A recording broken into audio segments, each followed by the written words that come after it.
예, 문제 4번은 대항력의 요건과 발생 시기에 대한 겁니다. 자, 다음 각 사례에서 임차인 갑은 주택임대차 보호법이 규정하는 대항력 요건을 갖추었다고 볼 수 있는가? 만일 갖추었다면 언제부터인가? 라는 점입니다. 자, 문제를 풀기 전에요.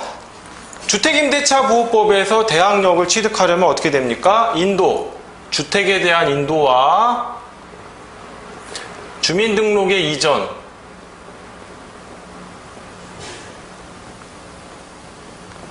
요거를 이제 전입신고라고도 표현하고요. 요 요건을 갖추면 대항력을 취득을 하긴 하는데 효력 발생 시기는 언제다? 요 요건을 갖춘 다음날 0시. 다음날 0시라는 거예요. 그리고 요 인도에는 뭡니까? 인도에 4가지 방식이 있죠. 현실의 인도,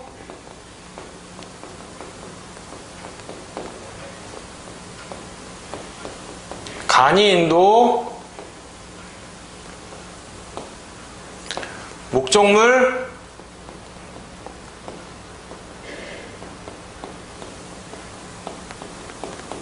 반환 청구권의 양도, 4번이 이제 점유 계정이 있는데 이 점유 계정이 항상 문제예요. 이 점유 계정에 대한 게 문제 4-1번입니다. 4-1번은 보시면 좀 지울게요. 4-1번은 갑은 2009년 8월 7일 X아파트를 매수를 해요. 자기가 소유하려고 매수를 했나 보죠.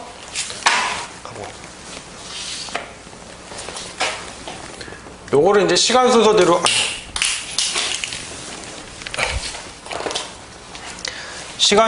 그려보면요. 갑이 2009년 8월 7일 X아파트를 매수해요.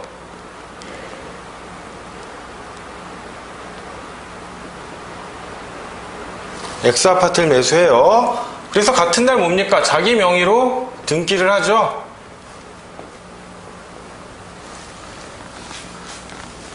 그 다음 8월 10일, 같은 해 8월 10일 전입신고를 합니다.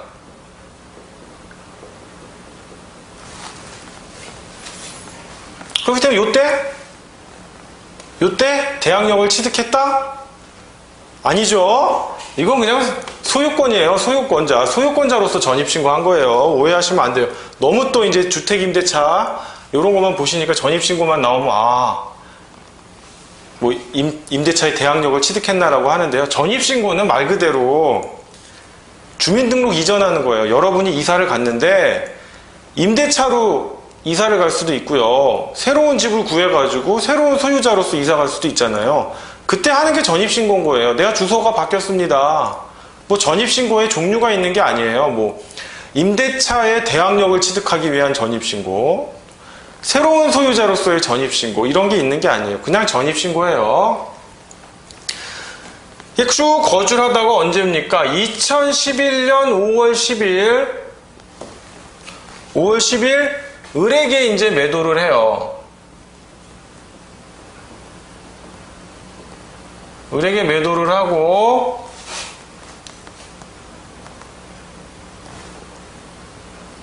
(5월 12일) 을이 이전 등기를 격려합니다.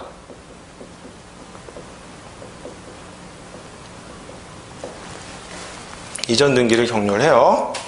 그러면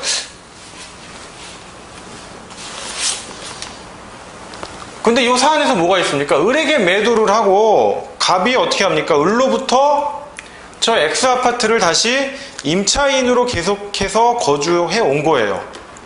그러니까 이 사안이 잘 이해가 안 되실 수도 있는데 이게 조금 나이가 드셔서 결혼 생활을 하시고 집을 구하러 다니시는 분들은 이게 좀 이해가 되실 거예요. 뭐냐면 뭐 아파트가 됐던 주택이 됐던 이제 뭐 갑소유의 아파트에서 갑이 거주를 해요. 근데 이거를 이제 매매를 한단 말이에요. 을에게 매매를 해서 을 소유가 됐어요. 그런데 을은 거주할 마음은 없어요.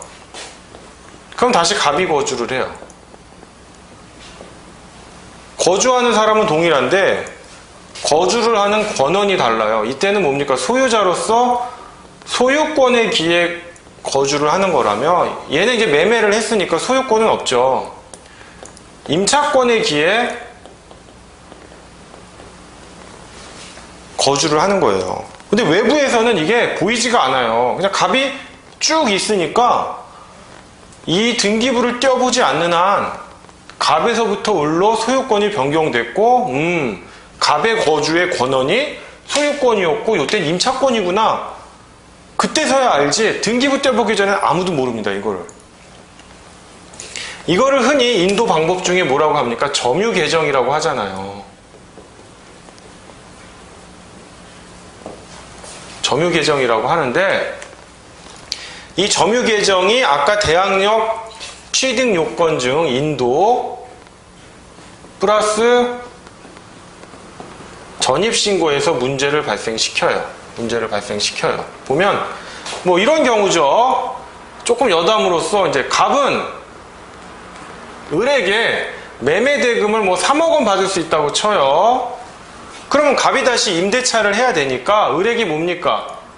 1억을 임차 보증금으로 줘야 해요. 이때는 매매 대금이라면 제가 가리나 모르겠네요. 그러면 실질적으로 상계가 일어난단 말이에요. 상계가 일어나니까 을은 얼마입니까? 3억 다 안 주고 2억 원만 줘도 이 집을 사는 거예요. 물론 나머지 1억은 갑이 임대차 계약 기간이 만료돼서 임대차 계약이 종료되면 나갈 거 아니에요? 그때 돌려줘야겠죠. 임차 보증금은. 나중에 줄 돈인 거예요. 1억은. 나아가서는 새로운 임차인 병이 임차 보증금을 납입할 거 아니에요. 그죠?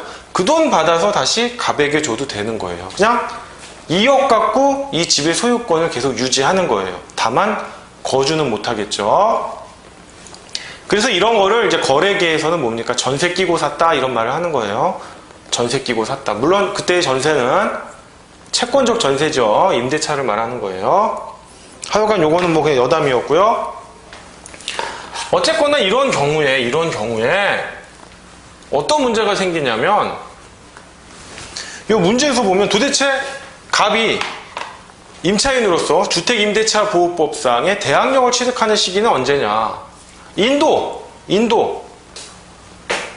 이때 이미 인도를 받은 거냐? 소유권자로서 인도받은 요 시점에 아니면 매도한 요 시점, 즉 점유개정의 약정이 있었잖아요. 요 시점이냐?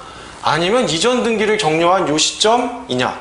물론 제가 말한 시점에서 플러스 1일을 해야 되죠. 왜? 다음날 0시부터라고 했으니까.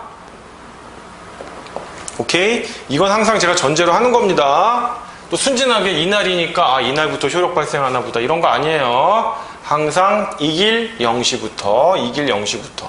그러면 문제가 뭐냐면 이 대항력 취득 요건 중에 전입신고는 또 이때 일어났단 말이에요. 그죠? 물론 이때의 전입신고는 소유권자로서의 새로운 소유권자로서의 전입신고예요. 임차권자로서 대항력 취득을 위한 전입신고는 아니지만 전입신고가 그러한 유형이 구별되어 있진 않다고 했어요. 그러면 인도가 일어난 시점은 또 언제냐? 요때로 봐야 되냐? 골치가 아파요. 그죠? 그러면 제3자 입장에서는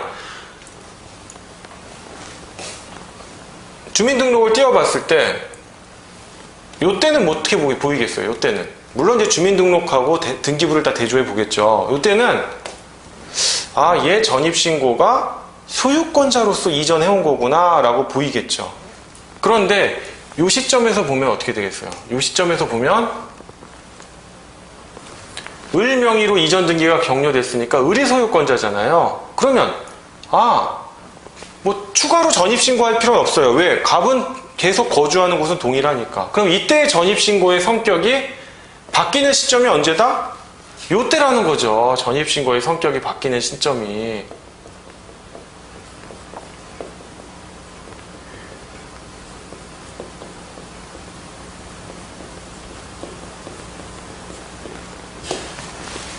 제3자가 저 주민등록 이전은 임차권자로서 온 거구나 라고 볼 여지도 있고, 또한 인도 관점에서 본다면 점유 개정이 일어났으니까 물론 당사자 간의 약정은 요때지만 등기를 한 시점은 언제예요? 요때니까 결국 인도도 이 시점에 일어난 거 아니냐, 인도가 됐던 전입신고 기준으로 봤던.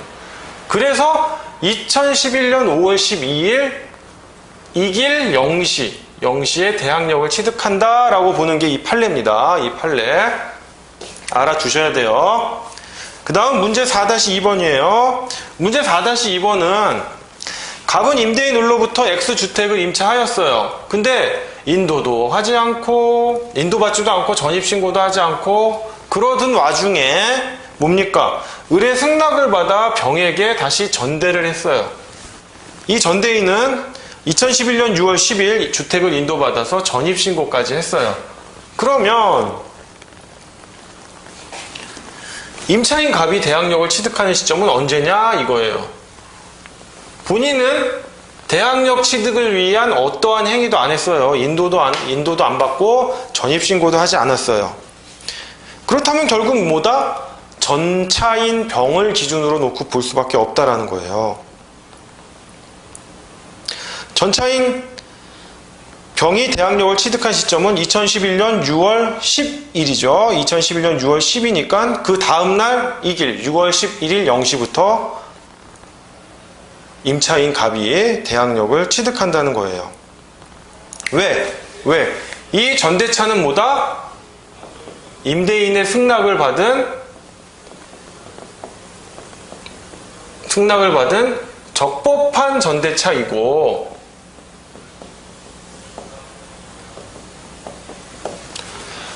갑이 처음에 임대차 계약을 체결해가지고 인도를 받진 않았지만 최소한 뭐다? 전차인 병이 인도받고 전입신고한 요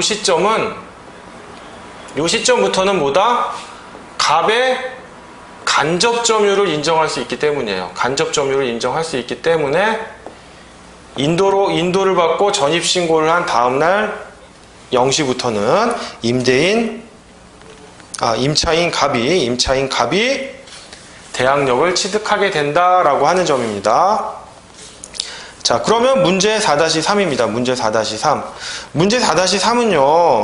문제 4-3은 여기 조금 예외적인 판례예요. 예외적인 판례인데 요걸 시험에 내기는 좀 힘들어요. 원칙적인 판례를 내도 낼 게 태산 같은데 괜히 여러분 꼬이게 해가지고 요런 거를 기록형이나 사례형에서 내긴 힘들고요. 다만 이제 객관식에서는 좀 출제될 가능성이 있어요. 그래서 제가 좀 설명을 드리면,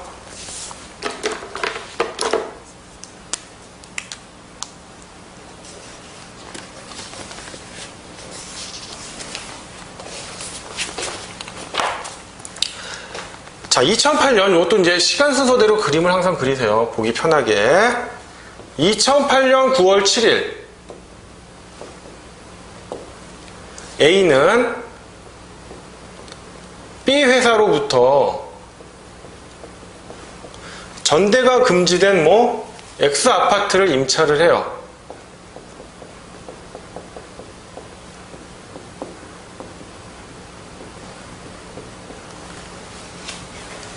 그런데 2년의 임대차 기간이 만료되면 2010년 9월 7일이라고 할까요? 2010년 9월 7일 2년의 임대차 기간이 만료되면 임대차가 아니라 뭡니까? 이제 A가 수분양자가 돼가지고 소유권을 취득하는 거예요.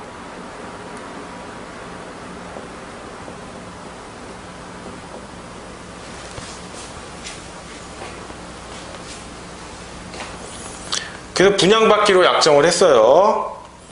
그래서 A는 임대차 기간이 만료된 2010년 9월 7일 이후인 2010년 10월 5일 A는 갑과 임대차 계약을 체결합니다. 얼마? 보증금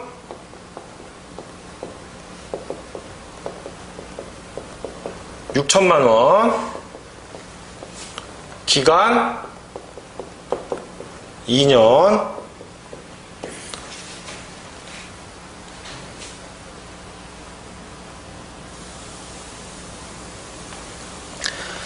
그래서 갑은 언제? 갑은 2010년 10월 5일 X아파트에 입주를 했고요. 이렇게 이제 임대차 계약을 체결하고 갑이 입주를 하죠. 인도를 받은 거예요. 인도를 받고 요때 2010년인 10월 7일 갑이 전입신고를 해요. 또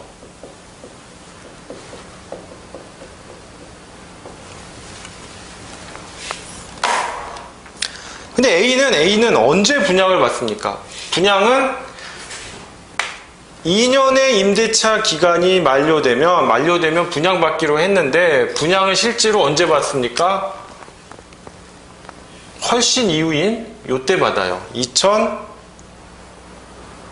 2월 8일 이게 보이세요? 이때 분양을 받고 분양을 받았다는 건 뭐예요? 소유권 취득했죠?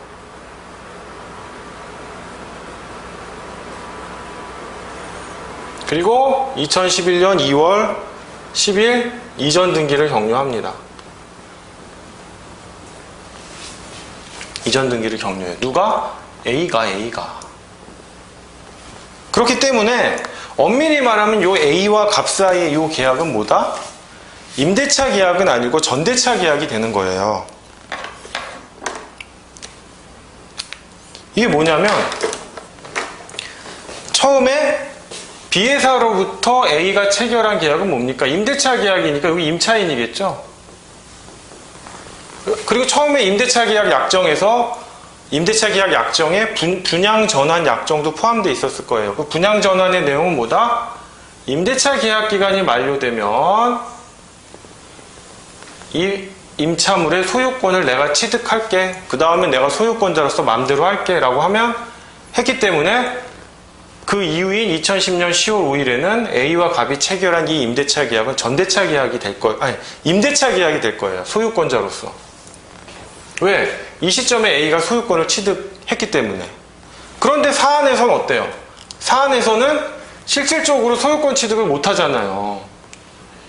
물론 이때부터 소유권 취득을 할 수는 있었어요. 소유권 취득은 할 수 있었지만 실질적으로 소유권 취득을 하지 못해서 이때 A는 여전히 임차인이고 갑은 전차인이 되는 거예요. 그래서 전대차 계약을 체결했고 뒤늦게 A가 요때 소유권을 취득하게 됩니다.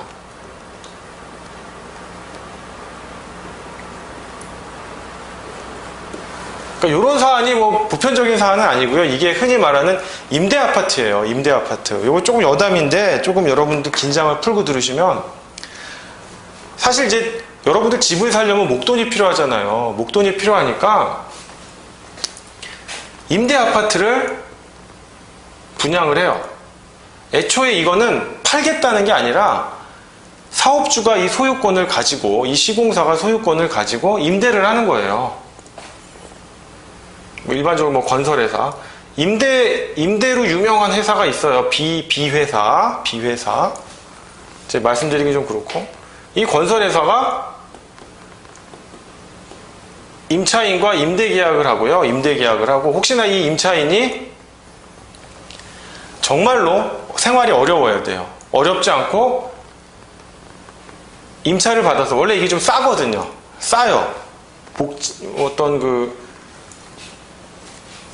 기초생활수급자라든지 좀 살기 어려운 서민들을 위한 주택이기 때문에 싸요. 조건도 좋아요. 그러면 이걸 받아서 얘가 또 전차를 할 수 있죠. 전차를 해서 차액을 취득한단 말이에요. 그러니까 이런 행위를 못하게 해요. 너는 이거 싸게 취득하는 대신 전차하지 마 라는 약정을 체결해요.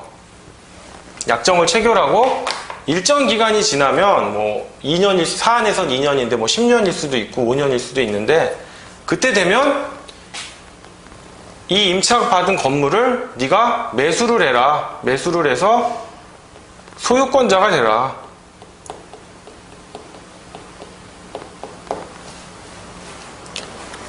분양 전환을 할 수가 있어요. 사안에서는 임대차 계약 기간인 2년이 만료된 이후에 분양 전환을 하도록 했어요. 이런 식으로 이제 돌아가는 시스템이에요. 시스템인데, 뭐 어쨌거나 우리 사안에서 보시면, 그럼 갑은 언제 대항력을 취득했다고 볼 수 있겠느냐라는 거예요. 갑은.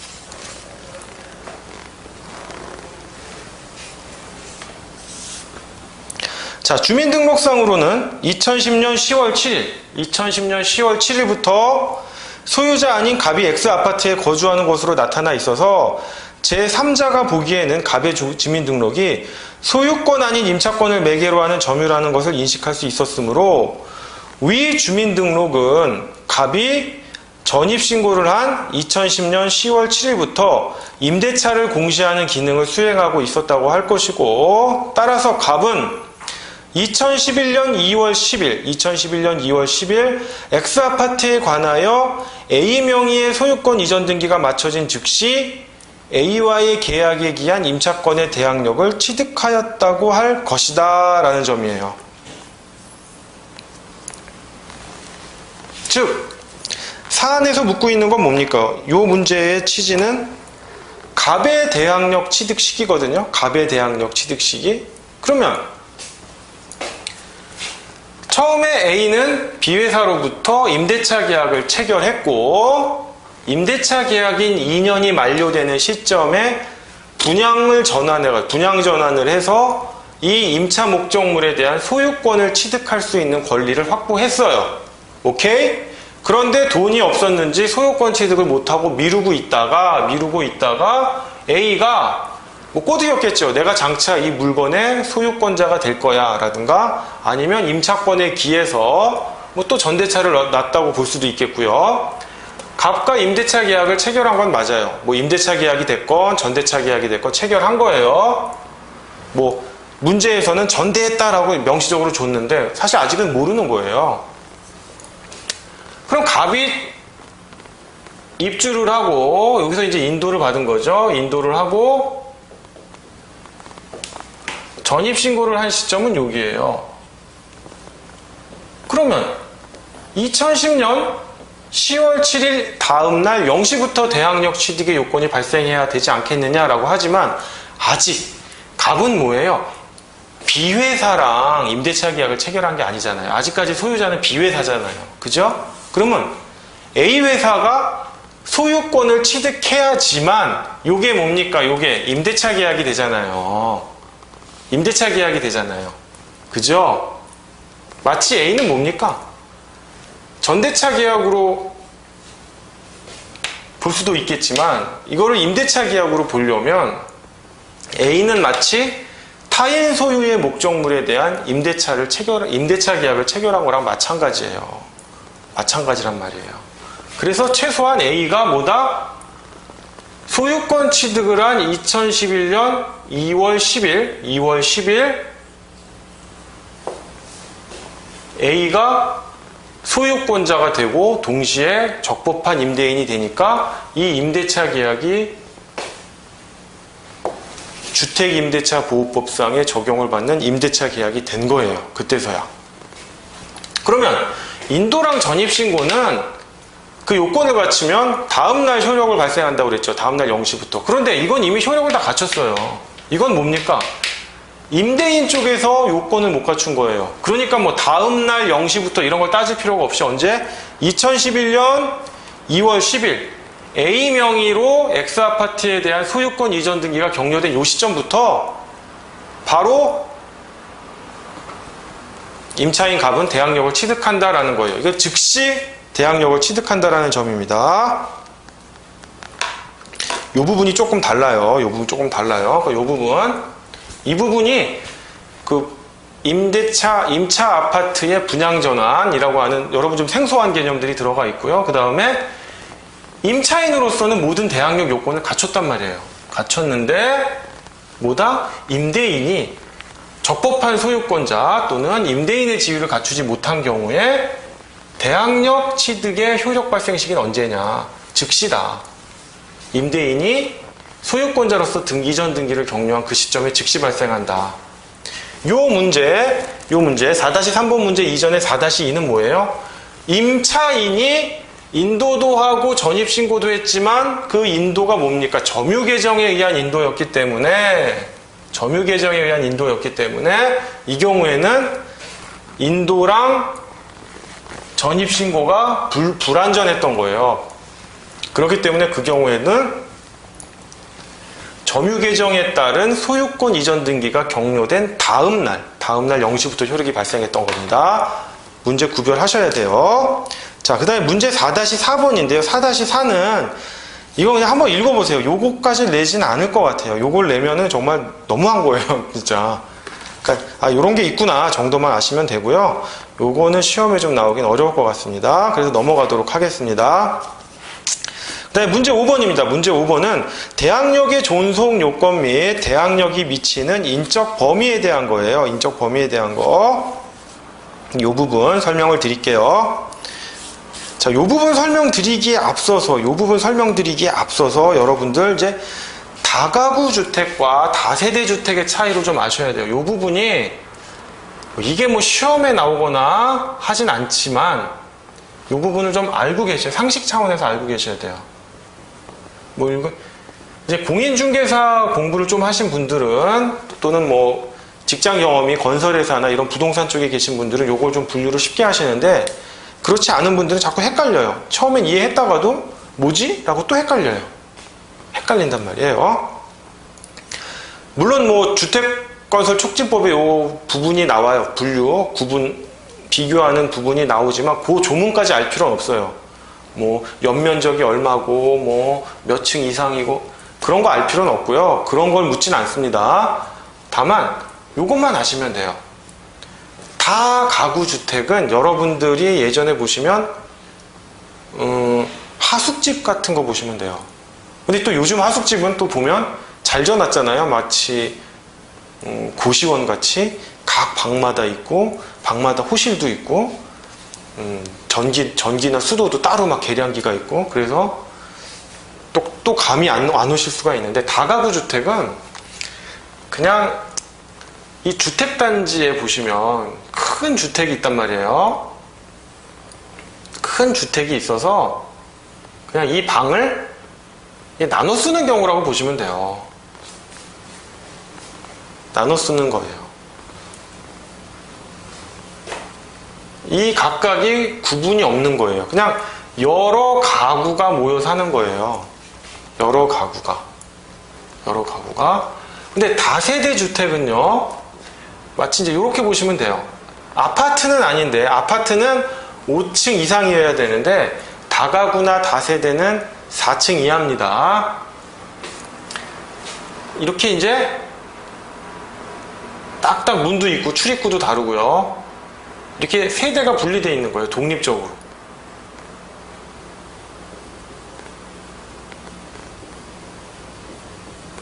이런 식으로. 이래도 이해가 잘 안 된다. 이래도 이해가 안 된다라고 보시면 다세대 주택은 등기부를 딱 보시면요. 요 부분이 각각 표시되어 있어요. 별도로. 이걸 이제 전유 부분의 표시라고 하는데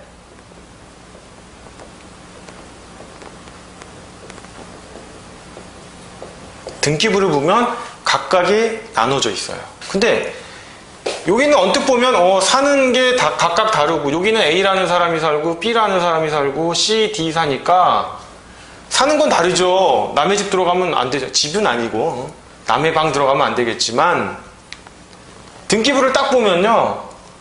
구분이 안 돼 있어요. 얘랑 주소가 그냥 똑같아요. 동일한 주소예요. 그냥 하나의 번지로만 돼 있단 말이에요.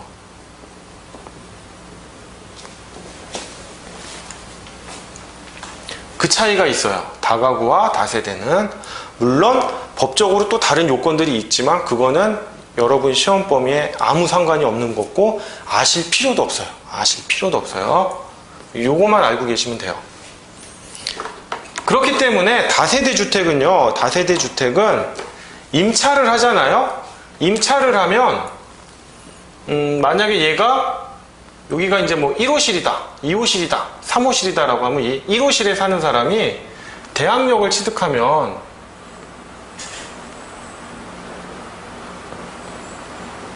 그냥 자기 요 호실에 대해서 딱 대항력을 취득한 거예요.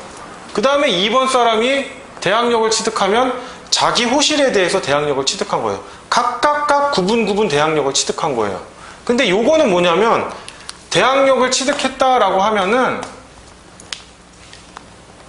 자기 구분에 대해서 대항력을 취득한 게 아니라 그냥 이 전체에 대해서 대항력을 취득한 게 되고 얘랑 우선순위가 갈리는 거예요. 누가 먼저 대항력을 취득했느냐라는 경합의 문제가 발생하는 거예요. 만약에 이제 A가 대항력을 취득했고 뭐 이런 시간적 순서대로 대항력을 취득했다라고 쳐요. 그러면 D 입장에서는 불안하죠. 내가 꼴찌예요, 꼴찌. 물론 이제 대항력만 취득하지 않고 대항력 플러스 우선 변제권까지 취득을 하는 경우를 예를 드는 겁니다. 뭐 아예 그냥 설명을 드리죠. 여러분들 이제 헷갈리지 말라고. 자, 대항력 플러스 우선 변제권을 취득을 하면 만약에 이 주택에 선순위 근저당권자가 있었어요. 선순위 근저당권자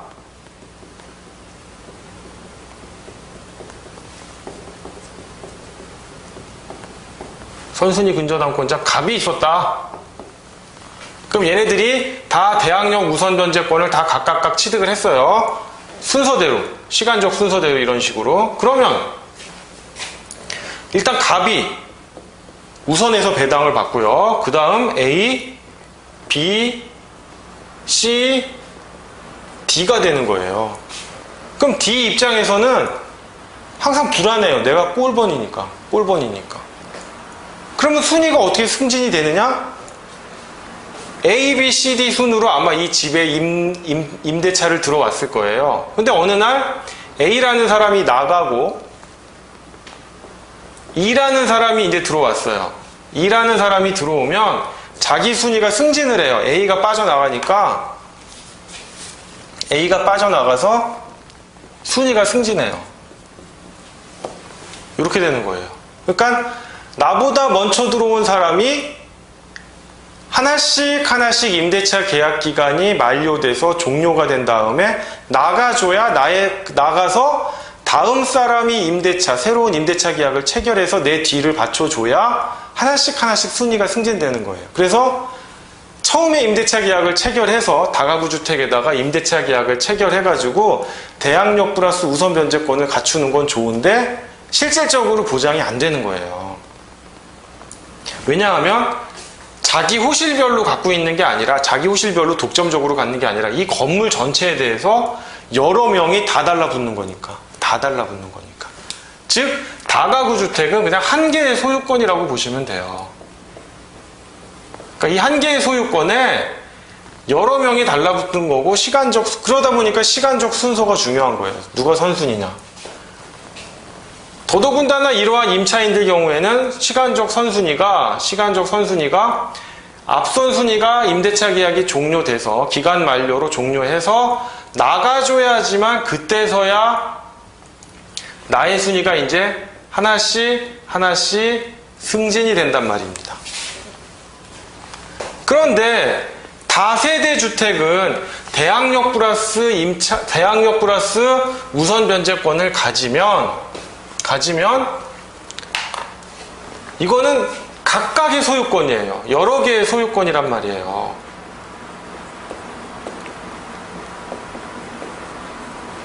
내 거에 대해서는 아무도 터치를 못 한단 말이에요. 물론 선순위 근저당권자가 있다라고 한다면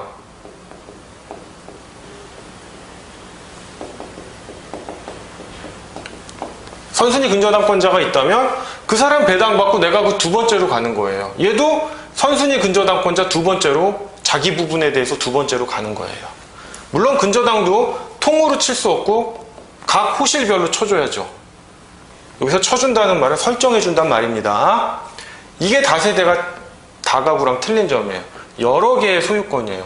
등기부상 그 전유 부분의 표시, 즉 구분 호실, 각각의 호실이 구분돼가지고 각각으로 표시된다는 점이 다세대 주택인 거예요. 이게 바로 다가구와 다세대 주택의 차이점입니다. 근데 여러분들이 대충 지금 들을 때는 아시는데 지나면 이게 다가구고 이게 다세대인가 뭐 이렇게 헷갈리시거든요. 그렇게 헷갈리지 마시고 다세대는 뭐다? 세대는 독립적인 거다. 각각이. 다가구는 뭐다? 독립적이지 않고 그냥 한 가구다. 한 개의 소유권이 있는. 그렇게 보시면 됩니다. 조금 여담이 좀 길어졌어요. 자, 이거는 별거 아니에요. 이건 뭐냐면 문제는 길어요. 문제는 긴데 간단한 겁니다.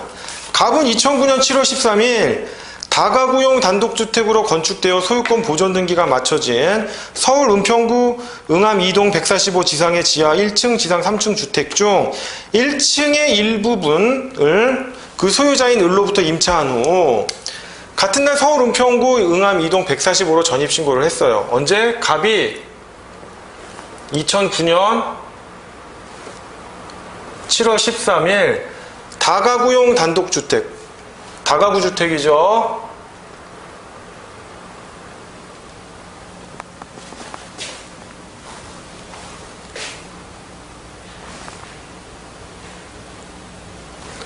을로부터 임대차 계약을 체결해요. 임대차 계약을 체결하고 인도 및 전입신고를 해요. 딱 보시면 이게 왜 다가구인지 알 수 있는 게 전입신고한 거 보세요. 응암 2동 145라고 밖에 안 했잖아요. 전유 부분에 표시가 없잖아요. 그러니까 이거 딱 다가구 주택이라는 걸 아셔야 돼요. 인도 플러스 전입신고를 했는데 다가구 주택이었다. 그러니까 전입신고도 그렇게 밖에 할 수 없는 거예요. 구분 호실이 없으니까 번지수밖에 못해요. 그래서 인도 및 확정일자까지 받아서 확정일자까지 받았다는 건 뭡니까? 우선 변제권도 취득했네요. 대항력도 취득하고 확정일자도 받았어요. 이건 다가구 주택은 이쪽에다 쓸게요. 다가구 주택에 임대차를 했어요. 자, 인도 플러스 전입신고를 했으니까 대항력 취득했고 확정일자까지 취득했으니까 우선 변제권 취득했습니다.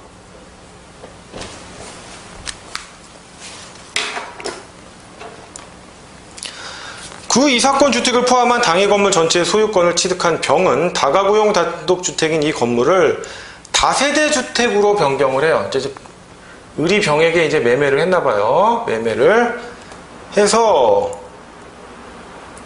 2010년 12월 14일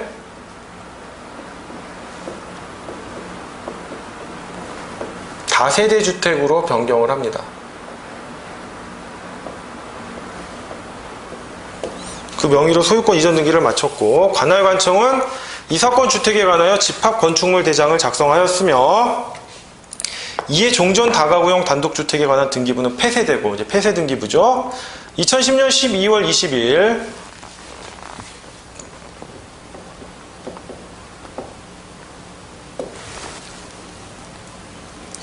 다세대 주택으로 변경된 등기부가 새로 작성됐습니다.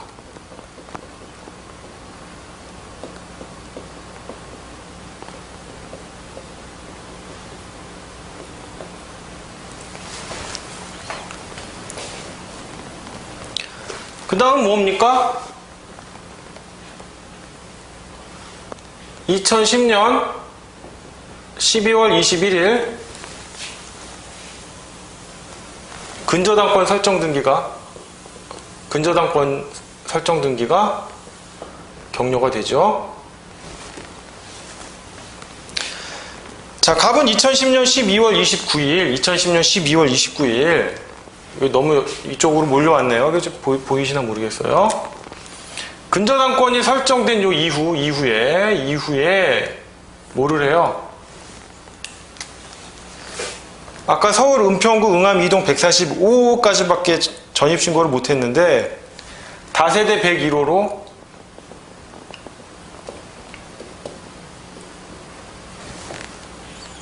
주소 변경을 하죠.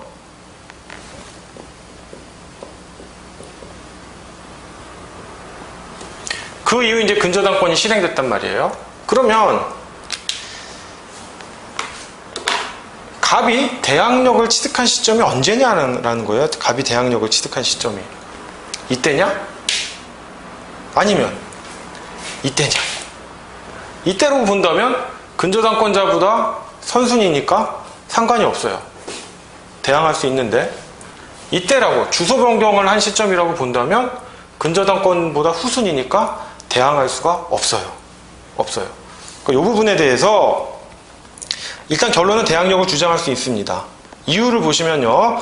통상의 경우 등기부상 이해관계를 가지려는 제3자는 등기부를 통해 당해주택의 표시에 관한 사항과 주택에 관한 권리에 관한 사항을 파악할 수 있으므로 처음에는 다가구용 단독주택으로 소유권 보존 등기가 맞춰졌다가 나중에 다세대 주택으로 변경된 경우 당해주택에 관해 등기부상 이해관계를 가지려는 제3자는 위와 같이 다가구용 단독주택이 다세대 주택으로 변경되었다는 사정을 등기부상 확인할 수 있고 따라서 지번의 기재만으로 당해 다세대 주택의 주소 또는 거소를 가진 자로 등록된 자가 존재할 가능성을 인식할 수 있다 할 것이므로 처음에 다가구용 단독주택으로 소유권 보존 등기가 맞춰진 건물의 일부를 임차한 임차인은 이를 인도받고 임차 건물의 지번을 정확히 기재하여 전입신고를 하면 주택임대차보호법 소정의 대항력을 적법하게 취득하고 나중에 다가구용 단독주택이 다세대 주택으로 변경되었다는 사정만으로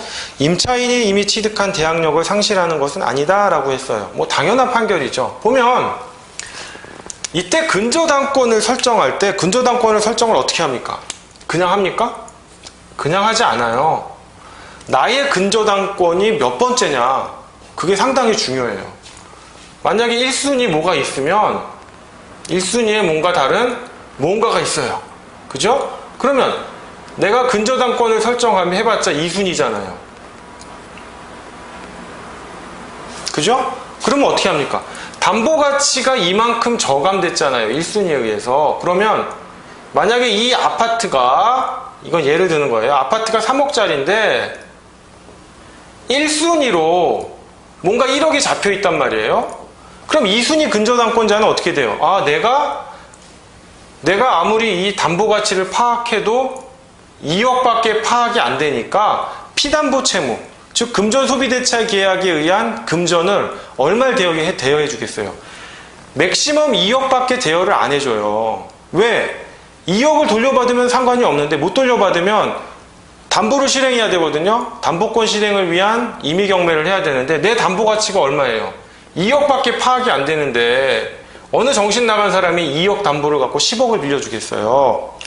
물론 뭐 정신 나간 사람이 있어서 그렇게 해주면 고맙지만 일반적으로 안 그렇단 말이에요. 그래서 근저당권자는 항상 내가 최선순위인지 후순위인지를 파악을 한단 말이에요. 그러면 사안에서 보면 이 근저당권자가 들어올 때 선순위가 보이진 않아요.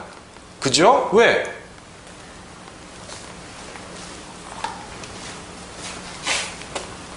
뭐 딱히 보이는 건 없거든요. 선순위 근저당권자라든지 뭐 보이는 건 없고 뭐 인도랑 전입신고도 등기부에 표시되는 건 아니잖아요. 확정일자도 등기부에 표시되는 건 아니에요. 다만 뭐가 표시됩니까?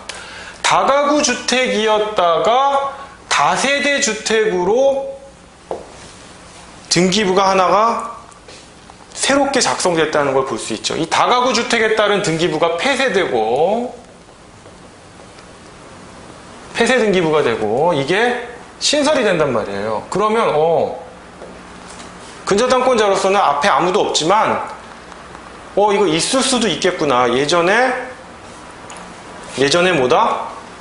지번만으로서 인도나 전입신고를 했을 수 있는 사람들이, 임차인들이 있을 수 있겠구나를 예상할 수 있다는 거예요. 물론 이제 그 이후에 이 사람들이 전입신고를 다시 할 수는 있겠죠. 뭐 전입신고를 다시 한다라기보다는 주소 변경을 하겠죠. 주소 변경을 하는 거를 기준으로 너의 전입신고는 요때 이루어진 거야. 정확하게 된 거는. 왜? 이때 다세대 주택으로 등기가 변경됐고 그거에 맞는 전입신고는 주소 변경이 일어난 요때이기 때문에 너는 근저당권자인 나한테 대항할 수 없어 라고 주장을 한다면 불합리하죠. 얘는 이때는 뭡니까? 이렇게 등기하고 싶어도 할 수가 없었죠. 왜? 애초에 다가구 주택이었고 이 다가구 주택 요건에 맞게 번지수로만 전입신고를 했다면 이때 대항력을 취득한 거예요. 이미 대항력을 취득한 거고 이거는 후발적인 사유라는 거예요. 이렇게 다세대 주택으로 변경돼서 새로운 등기부가 작성됐다 하더라도 이게 내가 기존에 취득한 대항력을 상실시키거나 소멸시키지는 않는다는 거예요. 나아가 새로운 등기부에 맞게 주소를 변경했다라고 하더라도 그게 기존에 내가 취득한 대항력을 포기한다는 의사표시가 아니에요. 그러니까 근저당권 이후에 새로운 등기부에 맞게 주소를 변경했다 하더라도 종전에 취득한 대항력의 효력은 유효하다라는 점, 이 부분 한번 숙지하시면 되고, 요 참고는 조금 또 예외적인 게 하나가 있어요. 근데 이런 판례가 있으니까 또 무시할 수는 없잖아요. 무시할 수는 없기 때문에 이 부분 한번 살펴보도록 하겠습니다. 이 부분 그냥 읽어보시면 돼요. 그럼 문제 5-2번입니다. 문제 5-2번도 이것도 아주 또 특별한 건데 그냥 또 넘어갈 수가 없어서 또 설명을 좀 드릴게요.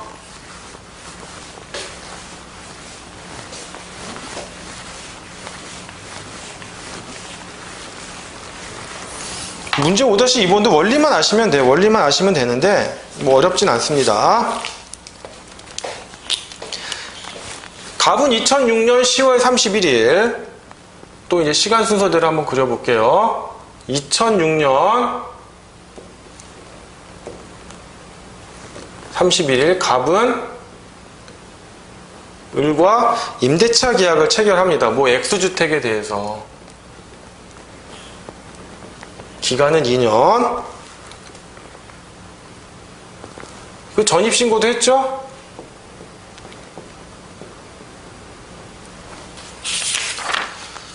근데 위 임대차 기간이 만료된 2년이니까 뭐 2008년 10월 31일이라고 해요.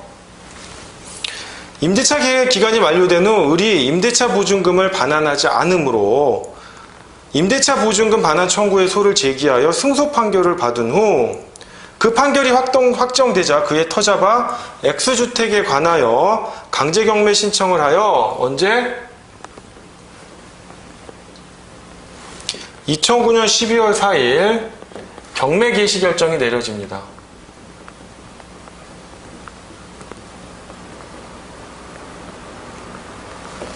자, 2008년 10월 30일은 뭡니까? 임대차 기간 만료.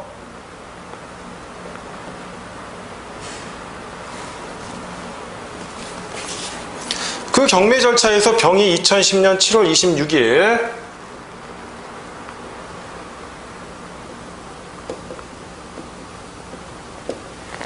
병이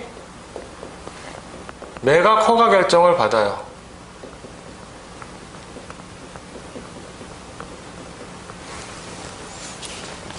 그리고 2010년 8월 23일 매각대금 납부를 해요.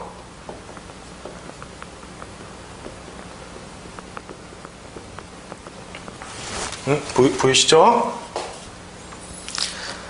한편 관할 동사무소는 2010년 8월 10일 요때네요. 항상 문제가 생겨요. 이렇기 때문에 또 이제 법률가가 먹고 사는 거죠. 2010년 8월 10일 모르고 갑을 무단 전출자로 인정하여 주민등록을 직권 말소해요.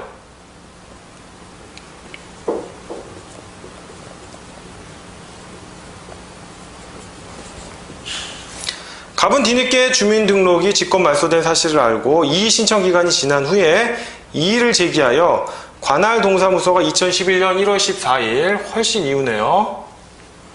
2011년 직권 재등록을 해요.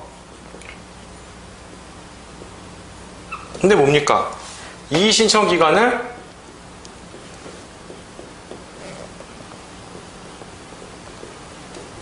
도과 후 이의 제기를 해서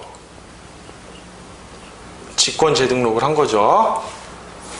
오케이. 그럼 이 경우에도 대항력을 주장할 수 있겠는가라는 부분이에요. 답은 일단 대항력을 주장할 수 있다는 건데, 이게 조금 이제 경우의 수가 있습니다. 경우의 수가 있어요. 뭐냐면, 자, 대항 요건은 그 대항력 취득 시 요때만 구비해야 되는 게 아니라 언제나 대항력을 유지하기 위해서는 계속 존속하고 있어야 돼요. 계속 존속하고 있어야 돼요. 요 시점에만 대항 요건 취득하면 대항력을 꾸준히 인정받는 게 아니라 계속해서 존속하고 대항 요건을 존속하고 있어야 됩니다. 그런데 제가 이제 이유 부분에 보시면, 풀이 부분에 보시면, 주민등록이 대항력의 존속 요건이라고 보는 이상 주택 임차인의 의사에 의하지 아니하고 주민등록법 및 같은 법 시행령에 따라 직권 조치로 주민등록이 말소된 경우에도 원칙적으로 그 대항력은 상실된다고 합니다. 상실된다고 할 것이지만, 주민등록법상의 직권 말소 제도와 주택임대차 보호법상의 주민등록을 대항력의 요건으로 규정하고 있는 것은 그 취지가 다르기 때문에 직권 말소 후 같은 법 소정의 이의 절차에 따라 그 말소된 주민등록이 회복되거나 구 주민등록법 시행령에 의하여 재등록이 이루어짐으로써 주택 임차인에게 주민등록을 유지할 의사가 있었다는 것이 명백히 드러난 경우에는 소급하여 그 대항력이 유지된다고 할 것입니다.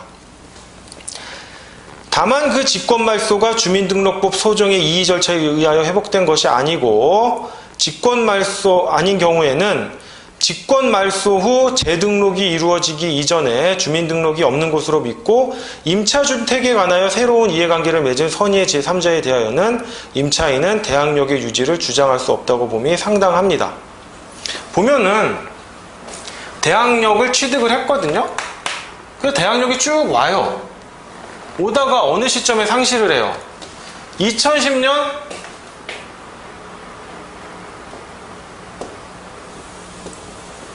8월 10일에 직권 말소되니까 대항력을 상실하잖아요. 즉 대항력이 소멸되잖아요. 그러면 일단 판례는 어떻게 봅니까? 뭐가 됐건 간에 직권 말소가 됐건 그 직권 말소가 어떤 관할 행정관청의 과실이든 간에 일단은 대항력이 상실됩니다. 대항력이 상실되는데 회복을 해요. 만약에 회복이 됐어요. 재등록이 이루어졌는데 그게 뭡니까? 이게 잘못된 거다. 내가 주민등록을 말소시키려고 한 게 아니라 잘못된 거기 때문에 내가 주민등록을 유지할 의사가 명백히 있었다라고 한다면 재등록이 이루어진 시점이 언제니까 2011년 재등록이 이루어지면 어떻게 됩니까? 이 소멸되었던 대항력이 소급하여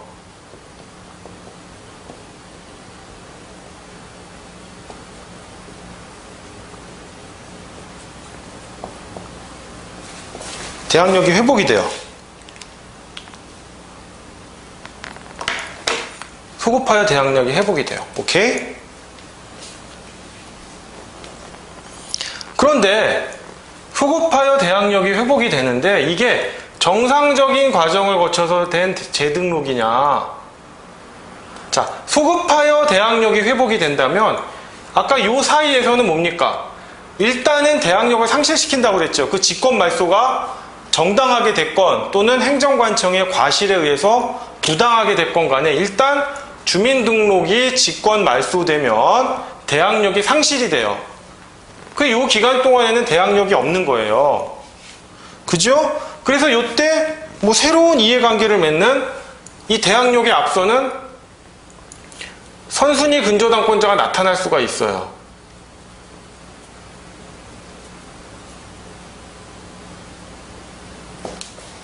오케이? 그런데 재등록이 일어났단 말이에요. 재등록이 이루어졌고 이의 절차에 의해서 여기 보시면 어떻게 재등록이 이의 절차에 의해서 재등록이 이루어졌고 뭡니까?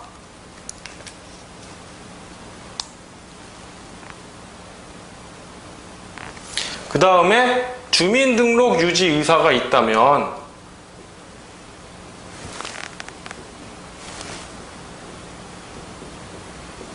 이의 절차에 거쳐서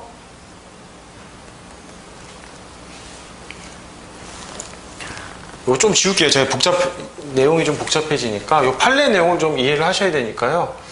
이거 조금 지우겠습니다. 칸이 부족하니까 제 설명도 좀 버벅거리네요. 자, 이 절차에 따라 주민등록이 회복되거나 이 절차에 따라 주민등록이 회복되거나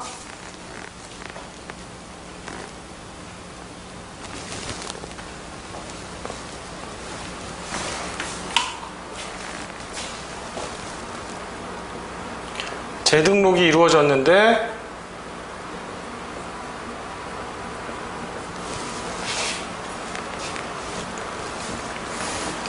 이루어졌는데 이 절차에 따라 주민등록이 회복되거나 뭐 이쪽 구주민등록법 시행령에 의하여 재등록이 이루어졌는데 주민등록 유지 의사가 있다면 근데 여러분들 여기까지는 제가 시험에 안 나올 것 같은데 그냥 이해를 위해서 그냥 설명을 드리는 겁니다. 뭐 저희가 주민등록법까지 알 필요는 없겠죠. 이 절차를 통해서 주민등록이 회복됐거나 뭐 구주민등록법 시행령에 따라 재등록이 됐는데 주민등록 유지 의사가 있다면 이때 뭐 재등록 또는 뭐 회복이 되겠죠. 요 시점부터 소급하여 대항력이 상실된 시점으로 소급하여 대항력이 회복되고 따라서 얘는 선순위가 아니라 뭐다? 후순위가 된다라는 거겠죠. 후순위가 된다. 근데 뭐다? 이 회복 내지는 재등록이 이의제기 기간을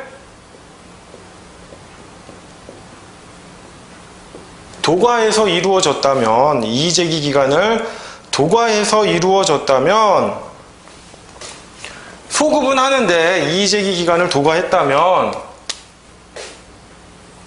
뭐 소급은 하는데 뭐다? 마치 그 있잖아요. 그 매매계약의 계약 해제로 인해 가지고 뭐 이해관계에 있는 제3자의 뭐 새로운 이해관계를 맺은 뭐 제3자의 권리를 뭐 침해할 수 없다라는 뭐 그런 규정 비슷하게 이의제기 기간을 도과하여 주민등록이 회복되거나 재등록되면은 뭐 소급하여 대항력을 회복하기는 하지만 뭐다? 요 기간 중 대항력이 상실된 요 시점 중에 새로운 이해관계를 맺은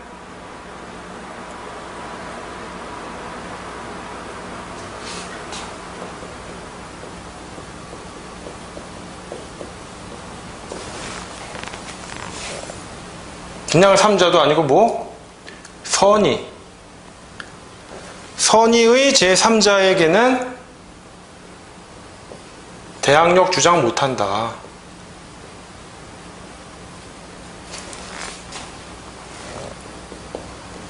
안 된다. 이거예요. 그럼 사안에서 보면 일단 갑은 이의제기 기간을 도과했잖아요. 도과했기 때문에 소급하여 대항력을 회복하기는 하지만 얘처럼 뭡니까?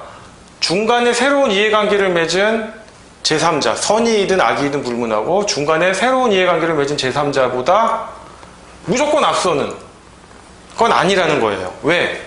얘는 이의제기 기간을 도과했으니까.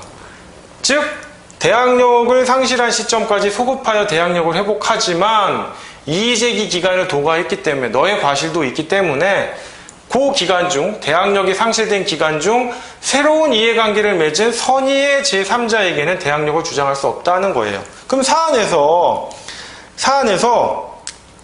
누굽니까? 새로운 이해관계를 맺은 제3자는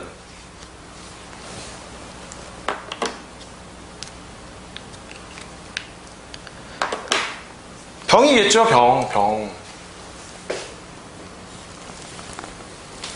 한번 볼까요? 위 사안의 경우 갑의 주민등록이 직권 말소 후 주민등록법 소정의 이의 절차에 의하여 회복된 것이 아니라 관할 동사무소의 직권 재등록에 의하여 회복되었으므로 갑은 직권 말소 후 재등록이 이루어지기 이전에 주민등록이 없는 것으로 믿고 X주택에 관하여 새로운 이해관계를 맺은 선의의 제3자에게 대항할 수 없으나 병은 뭡니까? 병은 직권 말소 이전에 직권 말소되기 이전에 뭐예요? 자, 말소된 시점이 언제였죠? 여기서 2010년 8월 10일이었죠? 말소된 시점이 2010년 8월 10일 말소됐잖아요. 즉 병은 이미 매각 허가 결정을 받은 이 시점에는 갑의 주민등록이 말소되지 않았거든요. 따라서 병은 직권말소 이전에 X주택에 대한 매각 허가 결정을 받았으므로 직권말소 후 재등록이 이루어지기 전에 X주택에 관하여 새로운 이해관계를 맺은 선의의 제3자에 해당되지 아니하므로 병에 대한 관계에서 갑의 대항력은 계속 유지되었다고 보아야 한다라는 점이에요. 그쵸? 즉 뭐다? 대항력을 상실하긴 했는데 새로운 이해관계를 맺은 병은 요 시점에 이해관계를 맺은 게 아니라 뭐다? 요때 이해관계를 맺었기 때문에 갑의 말소가 소급하여 대항력을 회복해서 새로운 이해관계를 맺은 제3자를 무조건 다 배척하던지 아니면 이의제기 기간을 도과해서 본인의 과실이 있어서 행정관청의 직권재등록에 따라 주민등록이 회복돼가지고 소급하여 대항력을 회복하기는 하지만 대항력이 상실된 이 기간 동안 새로운 이해관계를 맺은 선의의 제3자에 대해서는 대항할 수 없다고 하더라도 새로운 이해관계를 이 시점에 맺은 게 아니잖아요. 병이 언제 맺었어요? 그 이전에 맺었잖아요. 말소되기 이전에 2010년 8월 10일 이전에. 그러니까 요게 됐건 요 경우가 됐건 아무런 문제 없이 대항력을 회복한다라는 거예요. 그 점입니다. 이게 조금 어렵긴 한데, 생소한 개념이라 어렵긴 한데 또 막상 시험에 나올까라고 하면은 또 자신은 없어요. 이게 이런 것까지 낼까. 오히려 차라리 문제 5-3번에 임차권 등기는 낼만한 거예요. 이거는 주택임대차 보호법에 규정이 있기 때문에 낼만합니다. 그럼 임차권 등기에 대해서 문제를 풀기 전에 좀 내용을 살펴보면요. 임차권 등기, 이게 아주 또 재밌는 제도예요.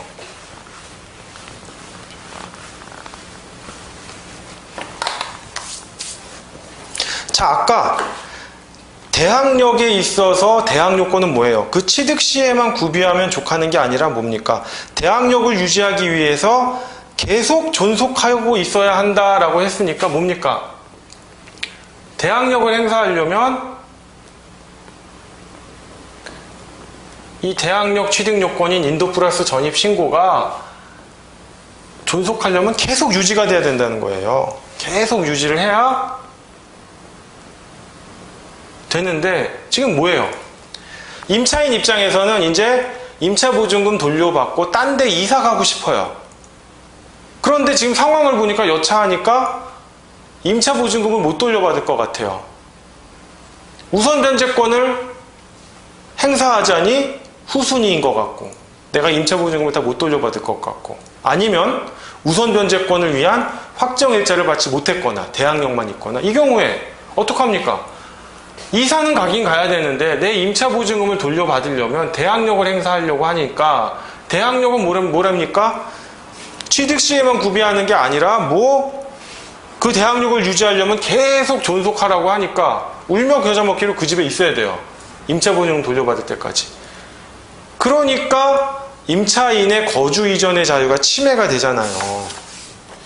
침해가 되잖아요. 그래서 법이 또 신설한 게 임차권 등기명령 제도입니다. 입법 취지는 이주의 자유를 보장하는 건데, 이런 경우 임차권 등기명령을 하면은 대항력과 우선 변제권이 보장이 됩니다. 물론 이제 그 전에 대항력과 우선 변제권을 취득했다면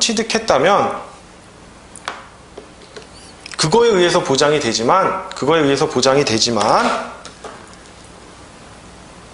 이전을 할 수 있다는 거예요. 이사 또는 전출이 가능하다는 거예요.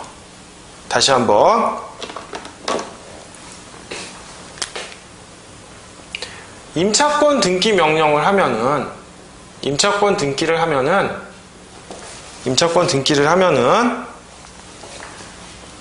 대항력과 우선 변제권이 보장이 돼요.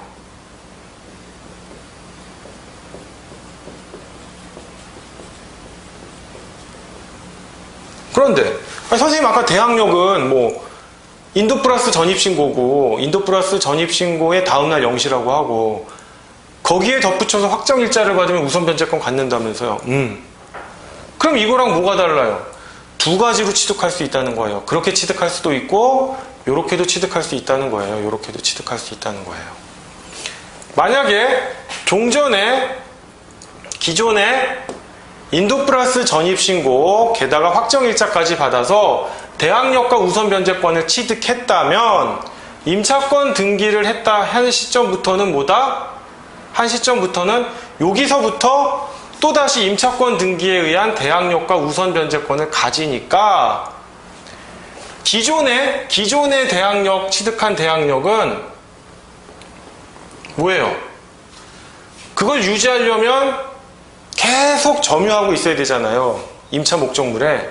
그러니까 임차 목적물에서 퇴거하더라도 요때 취득한 대항력은 소멸할지 모르겠지만 임차권 등기에 의해서 또 다른 대항력과 우선 변제권을 취득했기 때문에 이주나 전출이 가능해요. 그리고 기존의 저러한 방법, 인도플러스 전입신고 플러스 확정일자에 의해서 대항력과 우선 변제권을 취득하지 않은 임차인은 임차권 등기에 의해서 이제 신규로 취득하는 거예요. 신규 취득하는 거예요. 기존은 이미 대항력과 우선 변제를 취득했는데 임차권 등기에 의해서도 대항력과 우선 변제권이 인정되니까 요거는 뭡니까?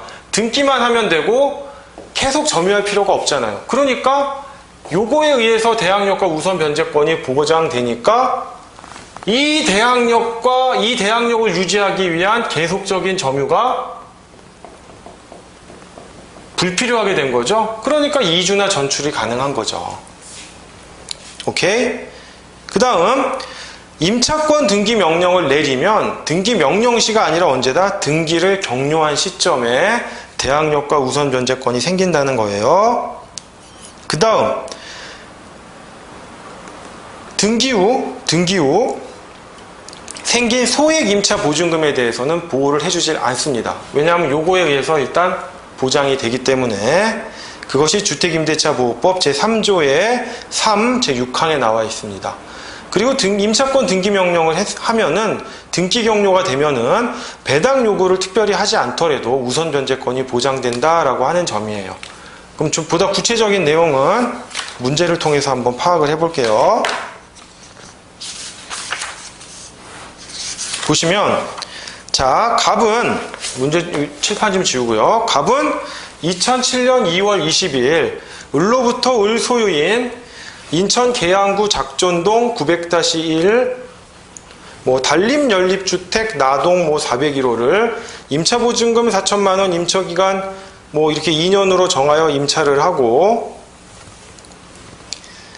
확정일자도 받았다 이렇게 되어 있네요. 그럼 이 문제를 뭐 다 읽으실 필요는 없고 하나만 보시면 돼요. 자,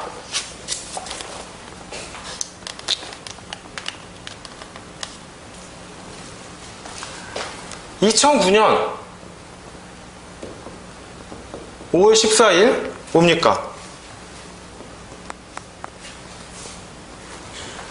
임차권 등기 명령을 신청하죠. 그럼 아까 제가 설명을 했을 때 이때 대항력하고 우선 변제권이 발생하나요? 안 하죠.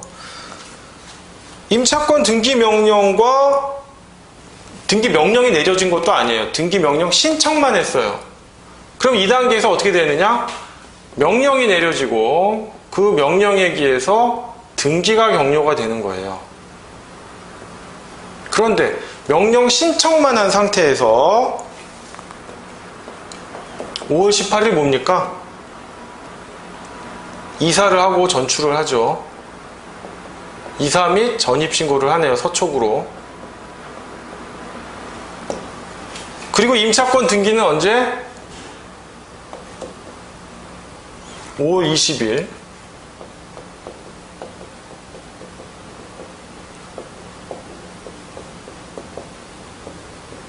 임차권 등기는 5월 20일 격려가 되고 2009년 8월 19일 병의 신청에 따라 개시된 담보권 실행을 위한 임의경매 절차에서 정의 이사권 주택을 매각받아 2010년 6월 17일 경락대금을 완납했네요.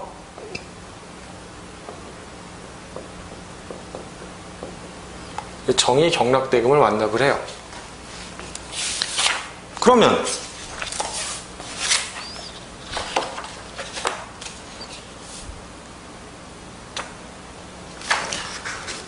자, 과연 임차인 갑이 대항력을 주장할 수 있겠는가 라고 하는 점이에요. 일단 답을 보시면 대항력을 주장할 수 없습니다.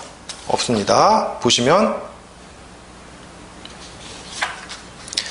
임차권 등기 명령의 집행에 의한 임차권 등기가 마쳐지면 임차인이 임차권 등기 이전에 이미 대항력 또는 우선 변제권을 취득한 경우에는 그 대항력 또는 우선 변제권은 그대로 유지되며 임차권 등기 이후에는 주택임대차보호법 제3조 제1항의 대항력권을 상실하더라도 이미 취득한 대항력 또는 우선 변제권을 상실하지 아니한다. 그런데 이와 같은 효과는 임차권 등기의 격려 시부터 발생하므로 임차권 등기 명령을 신청한 후 곧바로 이사나 전출을 한 경우에는 이미 취득한 대항력 또는 우선 변제권을 상실하고 심지어는 임차권 등기 명령이 발령된 후 임차권 등기가 마쳐지기 전에 곧바로 이사나 전출을 한 경우에도 마찬가지이다. 다만 그 후 임차권 등기가 마쳐진 경우에는 그때부터 임차권 등기에 의한 대항력 및 우선 변제권을 다시 취득하는 거예요. 따라서 갑은 언제입니까? 2007년 2월 23일 대항력과 우선 변제권을 취득을 해요.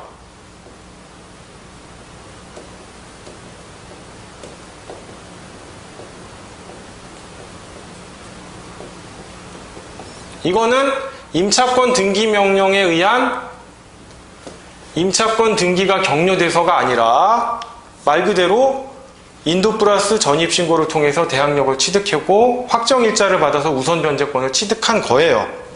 그래가지고 2009년 5월 14일 임차권 등기 명령을 신청을 했고 법원에 신청하겠죠? 그럼 법원이 임차권 등기 명령을 내려줘요. 내려줘서 임차권 등기가 격려되면 이때부터 또 대항력하고 우선 변제권을 취득하기 때문에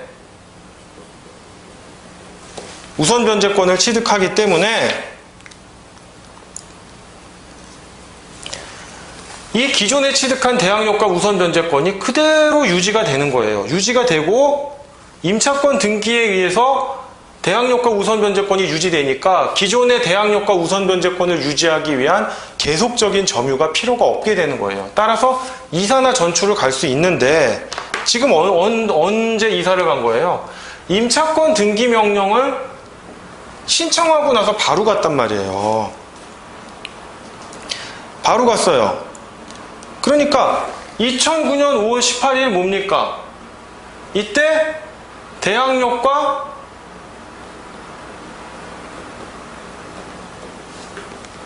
우선 변제권을 상실해요. 상실했다가 이때부터 다시 뭡니까? 요때의 대항력과 우선 변제권을 상실했기 때문에 유지되는 게 아니라 뭡니까? 임차권 등기에 의한 또 다른 대항력과 우선 변제권이 요때부터 또다시 새롭게 효력을 발생하는 거예요. 그럼 요 잠깐 동안에 공백이 있겠죠? 잠깐 동안에 공백이 있겠죠? 자, 그러면 근저당권은 언제 설정이 됩니까? 2008년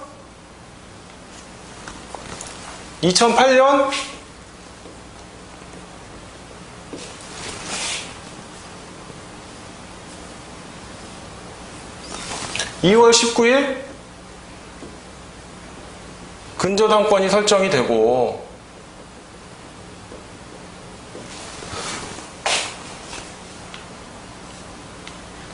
2009년 8월 19일 요때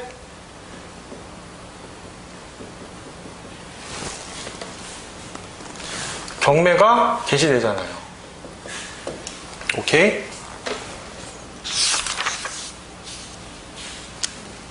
즉 2009년 5월 20일 새롭게 이때 대항력하고 우선 변제권을 상실한 다음에 임차권 등기라고 하는 거에 의해서 새롭게 대항력과 우선 변제권을 취득하는데, 그러다 보니까 뭡니까? 2008년 2월 19일 설정된 근저당권보다 후순이란 말이에요. 밀린단 말이에요. 만약에 얘가 이사 및 전입신고를 가지 않고 요때까지 이틀만 참았다면 뭡니까? 이 이후에는 이사를 가든 전출을 가든 상관없어요. 왜? 이때 대항력하고 우선 변제권이 임차권 등기에 의해서 생기잖아요. 하지만 요 대항력하고 우선 변제권이 여전히 존속하고 있기 때문에 연결된다라고 보는 거예요. 계속 유지된다라고 보는 거예요. 근데 딱 요 이틀 차이로 대항력이 상실되기 때문에 기존의 대항력과 우선 변제권이 유지가 안 되고 새로운 대항력과 우선 변제권이 발생이 되니까 후순위로 밀려버리게 된 거예요. 그래서 대항력을 주장할 수가 없습니다. 그 다음에 문제 5-4번인데요. 문제 5-4번은 간단한 것 같지만 이런 것들이 이제 좀 하나의 쟁점으로 나올 수가 있어요. 뭐냐면 갑이 소유권 이전 등기 청구권 보존을 위한 병명의의 가등기가 맞춰진 주택을 임차하여 입주하고 전입신고한 후 병이 그 가등기에 기하여 본등기를 마쳤다라고 했는데 뭡니까? 대항력 취득이 가등기 이후고 본등기 이전이겠죠? 그럼 어떻게 됩니까? 이 경우에도 가등기의 순위보존적 효력에 의해서 중간 처분이 실효되거든요. 중간 처분이 뭡니까? 대항력 취득. 간단하게 그리면 가등기가 있고 소유권 이전 등기 청구권 보존을 위한 가등기겠죠. 본등기가 있는데 요때 대항력을 취득했단 말이에요. 본등기보단 선순위인데 가등기보다 후순위거든요. 이 경우 가등기는 뭡니까? 본등기의 순위를 보존하는 효과가 있단 말이에요. 본등기의 효력이 소급한다? 아니에요. 소급하는 건 아니고 뭐다? 순위를 보존해 준단 말이에요. 마치 본등기가 가등기의 순위인 것이냐. 그러다 보니까 중간 처분이 실효된단 말이죠. 따라서 대항할 수 없다라는 점. 차라리 5-4번이 간단하면서도 민법의 가등기랑 연결되기 때문에 나오기 쉬워요. 자, 그럼 이제 5-5번 문제입니다. 5-5번 문제인데요. 이 부분.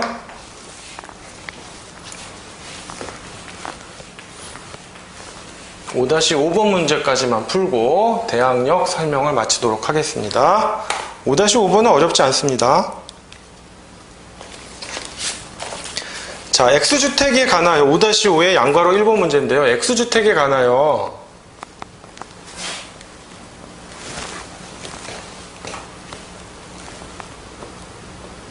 2010년 8월 5일 A로 제1순위 근저당권이 설정됩니다.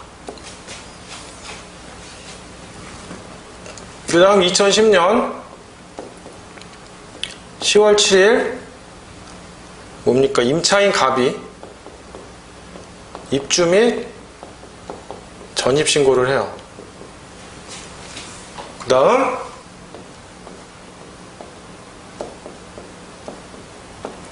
비명의로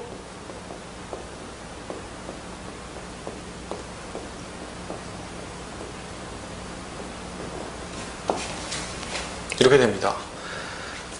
그래서 B의 신청으로 개시된 담보권 실행을 위한 경매 절차에서 2011년 7월 5일 을에게 매각 허가 결정이 떨어지고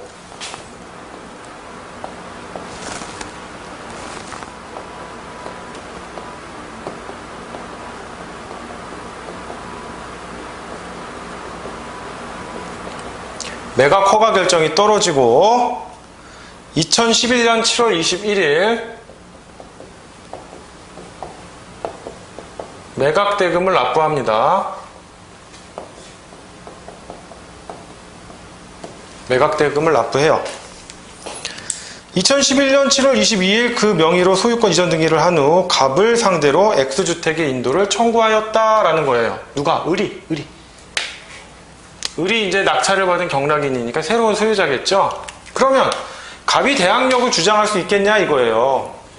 그런데 경매 실행은 누가 했어요? 경매 실행은 얘가 했죠?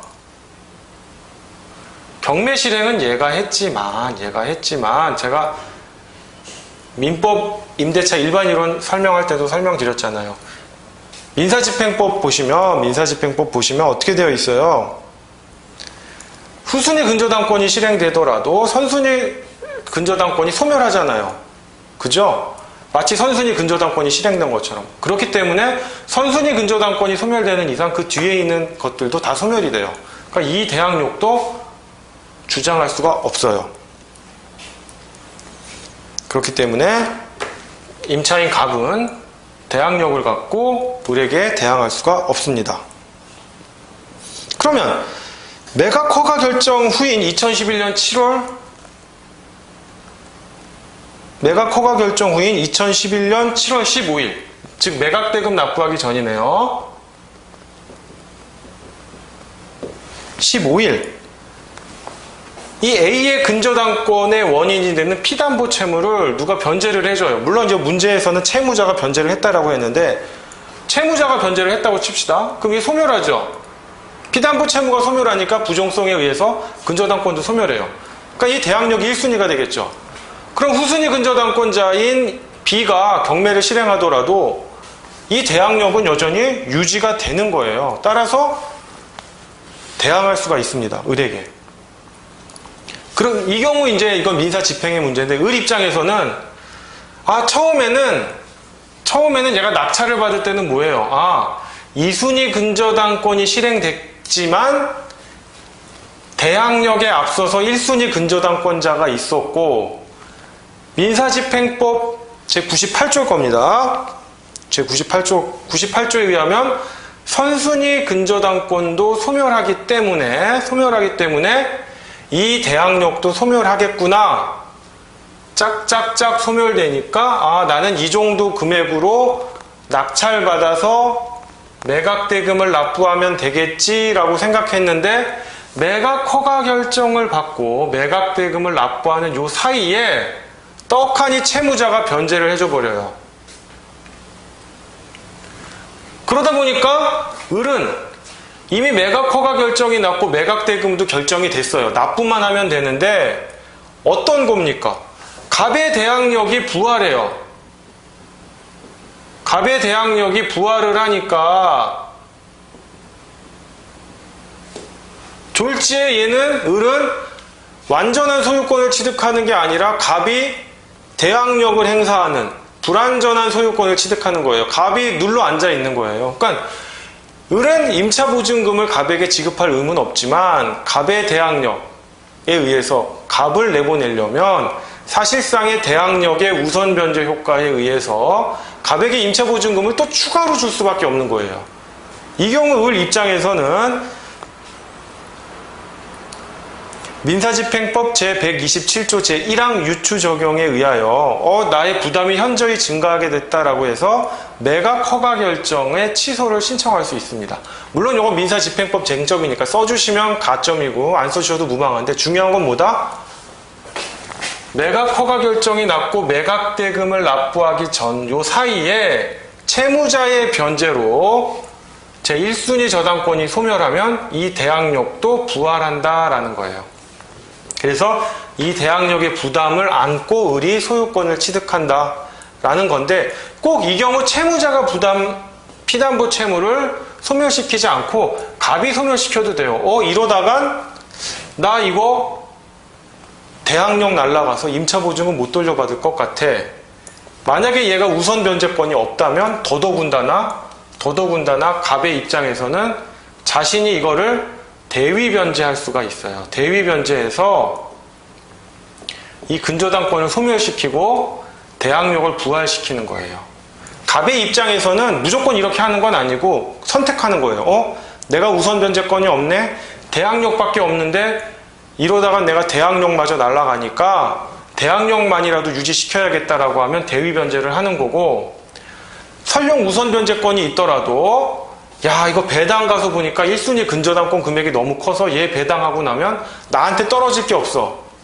대항력은 대항력대로 날아가고 우선 변제권은 있지만 1순위 근저당권자가 다 배당을 받아가서 나는 껍데기밖에 없어 라고 한다면 이런 방법 쓰는 거예요. 대위 변제에서 자기가 1순위 근저당권 날리고 대항력을 유지할 수가 있는 겁니다. 그 부분입니다.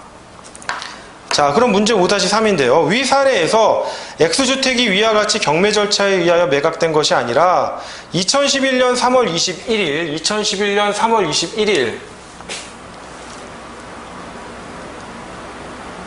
뭡니까? 을과의 매매 계약에 의해 제1순위 및 제2순위 근저당권 설정 등기가 그대로 존속한 채 그 을 명의의 소유권 이전 등기가 맞춰졌다. 경락이 아니고 뭡니까? 그냥 단순한 매매 계약이네요. 매매 계약이면 이 대항력이 선순위 근저당권자보단 후순위고 2순위 근저당권자보단 선순위라 하더라도 이 순위가 중요한 게 아니라 뭡니까? 경락에 의한 게 아니니까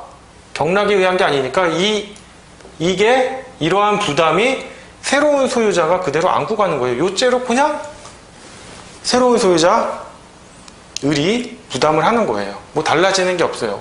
근데 경락의 경우에는 왜 그러냐? 경락의 경우에는 민사집행법에 조문이 있어요.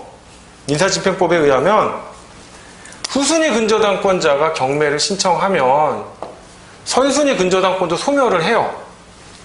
소멸한다는 규정이 있기 때문에 그거에 의해서 선순위 근저당권의 후순위들도 당연히 다 소멸을 하게 되는 거예요. 그거기 때문에 이거는 경락에 의해서 소유권이 변경됐고 요거는 그냥 단순히 경매가 아닌 매매에 의해서 소유권이 변동됐기 때문에 뭐 후순위 근저당권이 소멸하거나 후순위 근저당권의 경매 신청으로 인한 선순위 근저당권의 소멸이라는 게 발생하지 않아요. 그냥 이 상태가 그대로 새로운 소유자에게 이전되는 겁니다.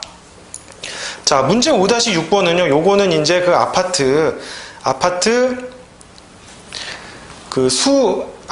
분양에 관련된 독특한 판례거든요. 독특한 판례인데 요 내용은 그냥 혼자 여러분들이 보시면 돼요. 별건 아니고요.